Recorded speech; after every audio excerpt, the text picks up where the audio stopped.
మీకంటే ముందు పోతున్న వాళ్ళతో పోటీ పడాలి, మీకంటే వెనుకొచ్చే వాళ్ళు మిమ్మల్ని దాటేయకుండా చూసుకోవాలి. ఆ విధంగా దానికోసం ఉరుకులు పరుగులు ఉరికెత్తుడు కాదు.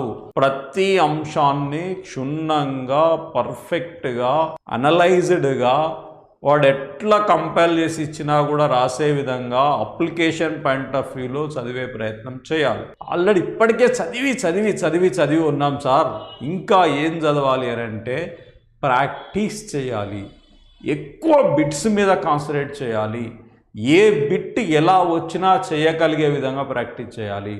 టాపిక్ వైజ్ బిట్స్ను నువ్వు ఎంత తరోగా చేయగలిగితే డేట్ పెంచిరు కదా అని ఎట్లా చదివి ఉన్నాం కదా అని ఒక్క నెల రోజులు బ్రేక్ తీసుకొని తరలి స్టార్ట్ చేద్దామని అంటే ఇక మీరు బ్రేక్లోకి వెళ్ళిపోయినట్టే. ఇక మళ్ళీ మీరు ట్రాక్లోకి రాలేరు. 4.5 నెలలు ఉన్నది, గట్టిగా చదివితే కొట్టలేమా అనేటువంటి కొత్తోళ్ళు కూడా వస్తారు. వాళ్ళతో పాటు కూడా మీరు ముందుకెళ్ళాలి.